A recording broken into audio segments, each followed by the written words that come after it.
Olá e sejam muito bem-vindos. Hoje a gente vai fazer uma análise profunda de um padrão de liderança que é, assim, ao mesmo tempo super antigo e incrivelmente atual. É quase um estudo de caso sobre como um começo promissor pode, sabe, se transformar num final bem trágico. A nossa fonte principal aqui é um artigo do presbítero Marcos Benedito. O nome é A Síndrome de Saul na Igreja Atual. E a nossa ideia é usar essa análise não só para entender uma figura bíblica, mas para decodificar um comportamento que aparece em todo lugar, em empresas, famílias e, claro, em comunidades de fé. Vamos mergulhar nos sintomas e, o que eu acho mais importante, nas motivações por trás dessa síndrome. É um tema muito poderoso, porque a história de Saul é, no fundo, a jornada de um arquétipo. Ele não é só uma figura histórica, ele é um espelho. Pensa bem, o primeiro rei de Israel, escolhido a dedo, ungido, tinha tudo para dar certo. A trajetória dele é um grande alerta, sobre como a insegurança, o medo de ser irrelevante e a necessidade de controle podem corroer a alma de um líder. No fim, sobra só a casca do poder, sem a essência da autoridade. É a anatomia de uma queda. Anatomia de uma queda, gostei disso. É uma ótima forma de colocar. Então vamos começar pelo diagnóstico.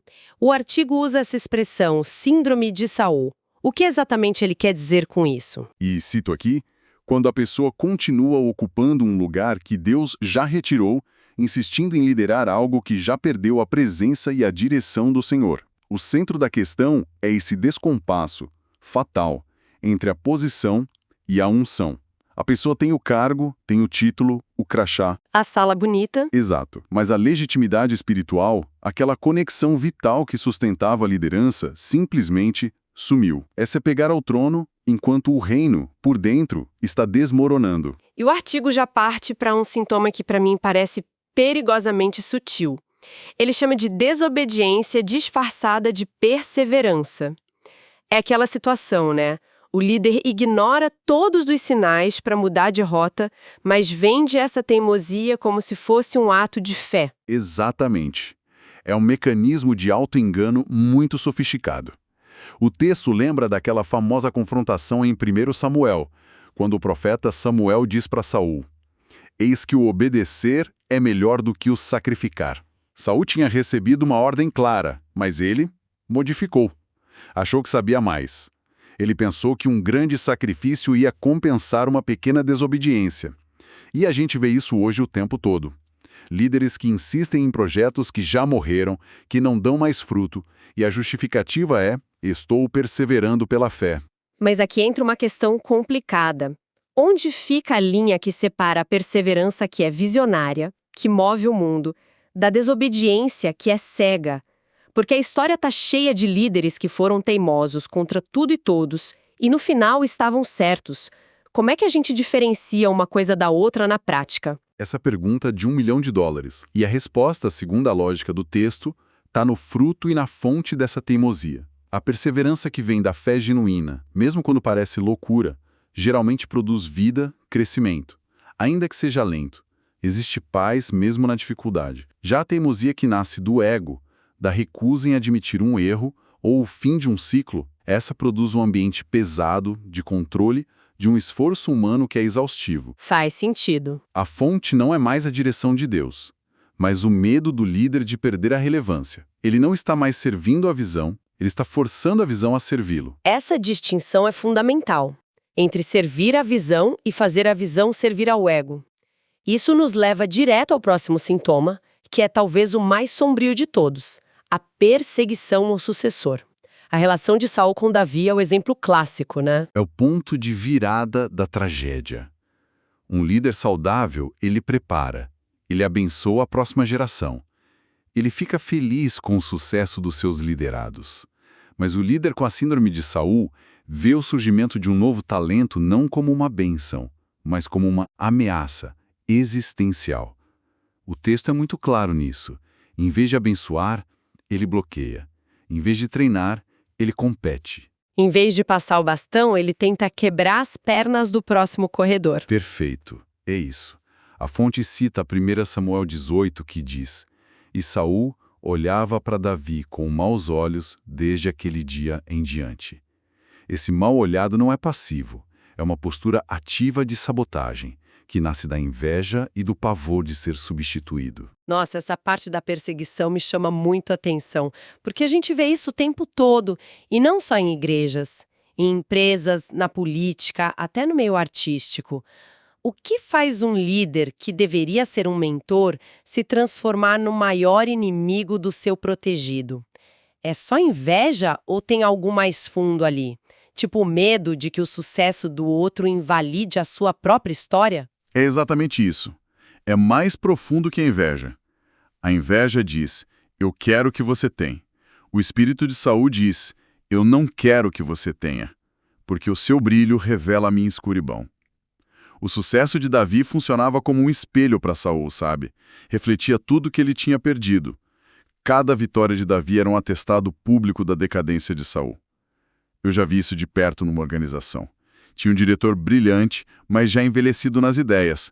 Quando um gerente jovem começou a ter resultados espetaculares, Lá vem. o diretor, em vez de promover o rapaz, começou a isolá-lo, a sobrecarregá-lo de burocracia, a minar a confiança dele em reuniões. Ele não estava atacando o jovem pelos defeitos, mas pelas qualidades.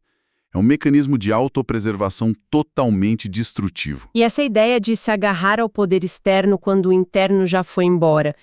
Isso me lembra daquela cena bizarra com a armadura. Saul insiste que Davi use a armadura dele para lutar com Golias. O que está acontecendo ali? O fascinante aqui é a psicologia por trás desse gesto.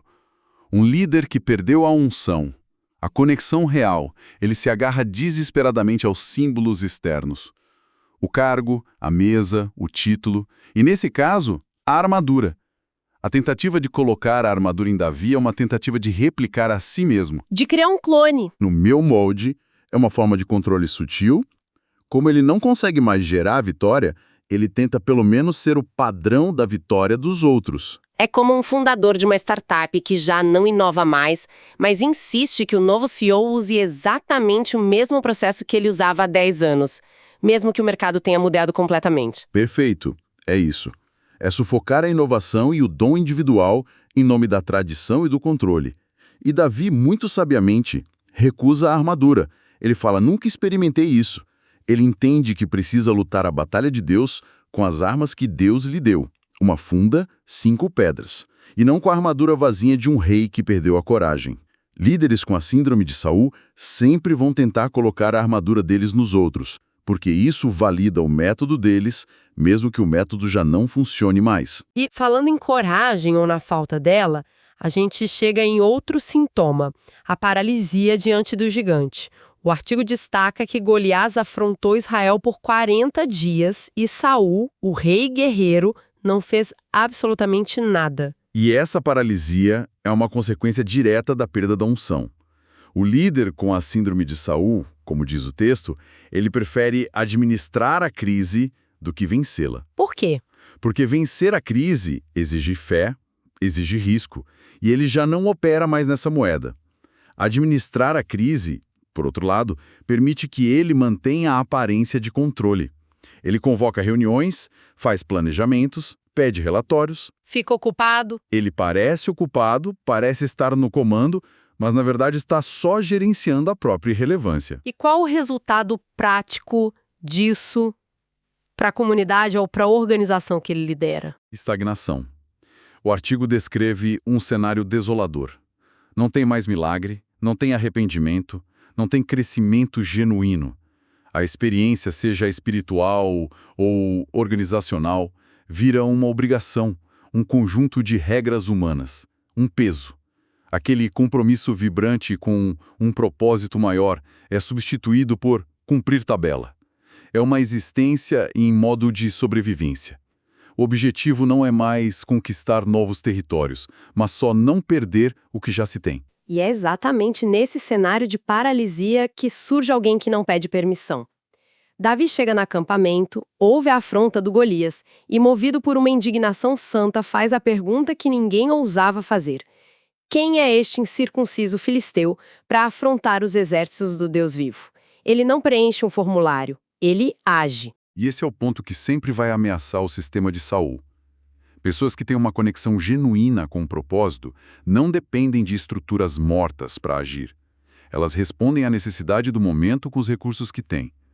A fé espontânea e corajosa de um Davi não apenas resolve o problema do gigante. Ela expõe o sistema. Exatamente, ela expõe, de forma brutal, a falência espiritual e a covardia do sistema vigente.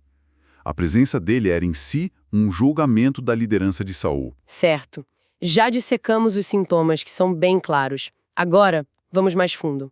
O que, segundo o artigo, realmente movia Saul? O que estava por trás de tudo isso?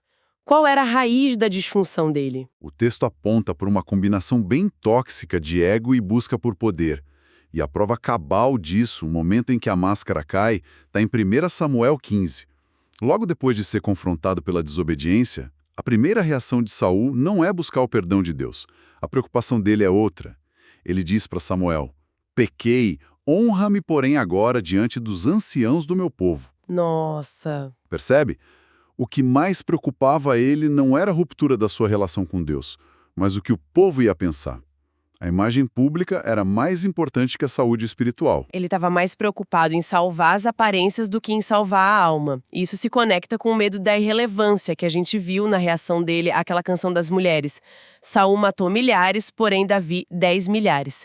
Aquilo destruiu por dentro. Exatamente. Se a gente conecta isso ao quadro geral, percebe que o problema dele não era o pecado em si, mas a exposição do seu fracasso. Ele não estava triste por ter pecado, ele estava furioso por ter sido superado. O artigo sugere que, para Saul, Deus e o reino não eram um fim em si mesmos, mas uma plataforma para sua própria glória. Quando essa plataforma começou a ser ocupada por outra pessoa, o mundo dele ruiu. Ele não precisava de Deus, precisava de um palco. Precisava de um palco. E Davi estava roubando o palco dele. O que nos leva à necessidade de controle absoluto. O texto menciona que Saul centralizava tudo, não formava sucessores e eliminava a concorrência. Um padrão clássico. Sim, e que revela uma profunda insegurança. Líderes com o espírito de Saul se cercam de pessoas dependentes, que não oferecem risco.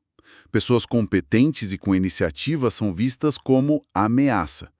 E o fundo do poço dessa jornada, o ponto sem retorno, é quando Saul, diante do silêncio de Deus, recorre a uma feiticeira. Pesado. O que isso nos mostra? Mostra uma inversão completa de valores. Ele não queria obedecer a Deus, ele queria usar a espiritualidade.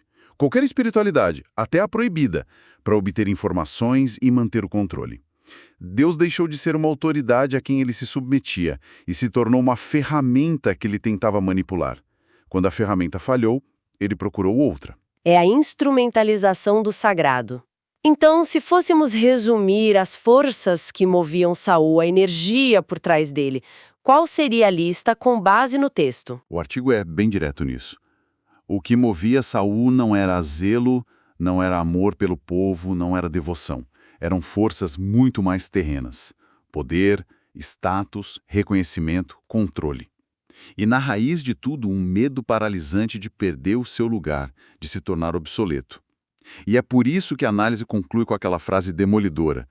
Para um líder como Saul, é preferível liderar e governar um projeto derrotado do que aceitar que seu tempo já passou. É a lógica de preferir ser rei das cinzas a entregar a coroa. Exatamente. Resumindo toda a nossa conversa, então a síndrome de Saul, conforme descrita no artigo, é mais que um problema de gestão. É um diagnóstico de uma enfermidade espiritual e de liderança. É o que acontece quando o ego se torna maior que o chamado, quando a posição vira um ídolo e quando o controle humano tenta desesperadamente preencher o vazio deixado pela confiança em Deus. Perfeitamente colocado.